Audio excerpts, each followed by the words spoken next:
Assalamu alaikum wa rahmatullah. The traffic jam getting out of the parking lot, I see why. It's traffic jam getting out of the musalla, I see why. These are good problems to have, mashallah. Alhamdulillah, wa salatu wa salamu ala rasulillah wa ba'd.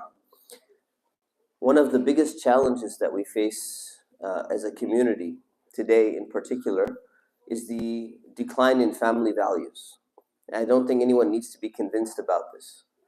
No, but what we need to understand is two things. Number one, as Muslims, we need to have a greater emphasis on making sure that we're doing our part when it comes to family.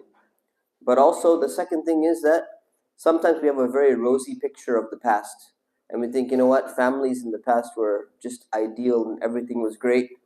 And there were no problems in the past. And all the problems just began in the modern era. But if you actually study history, you find that there's some pretty bad stuff that used to happen, especially among just throughout families. People would be competing for the throne. Some people would even kill their family members. They would be messing up when it comes to business. These things are universal problems. But Allah subhanahu wa ta'ala tells us in the Quran, Ya ayyuhalladhina amanu, O you who believe, Qu anfusakum wa ahlikum naran wa quduha an-nasu wal hijara. That save your families and yourselves from the fire whose fuel is men and stones. Meaning, you as a person, as a Muslim, have a responsibility towards your family. Your job is to, of course, you cannot save them from the fire. But what it means is you do your part to make sure that you're instilling Islamic values in a way that you can influence them in a positive direction. And you leave the results to Allah subhanahu wa ta'ala. Today, in Ramadan, we have an opportunity to reconnect with our family in a way that we usually don't throughout the year. Usually, Ramadan is very busy, but it's busy with extra worship. It's busy with breaking our fast and having a meal. It's busy with suhoor and having a meal. And these are perfect times and opportunities to actually get our family together. There was a study that was done recently by NPR and Harvard University that says 1 in 2 American families struggle to find time to eat together.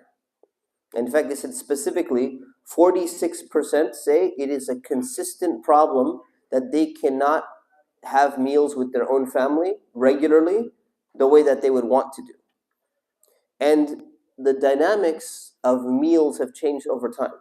So in the United States of America, 60 years ago in this country, the average dinner for a family that would sit together was about how long? What would you guess? 60 years ago? An hour and a half. An hour and a half. What is the average dinner time today for a family? 1 minute. 12 minutes. 12 minutes. And that's usually with the TV on or with people sitting in front of their phones. So you find that the amount of time that they spend together, the amount of actual connection and bonding that they have together has diminished significantly. So Ramadan is now an opportunity. Have suhoor together. Have iftar together as much as you can. And it's an opportunity to build those family ties back together. And when you do it, make sure the TV is not on. And when you do it, make sure all the phones are put away. And no one is popping out their phone. You don't need to be checking your text messages while you're in front of your friends or your family or whoever it may be. Because this is disrespectful. It means that you don't care about the person in front of you unless there's some emergency that you need to respond to. So we have an opportunity in Ramadan to utilize this to reconnect with our family so that we can actually help each other get to Jannah. May Allah subhanahu wa ta'ala put barakah in our families. May Allah subhanahu wa ta'ala help us to do our best and put our trust in Him. Ameen. Wa sallallahu ala sayyidina Muhammad wa ala alihi wa sahbihi wa sallam. Assalamu alaikum.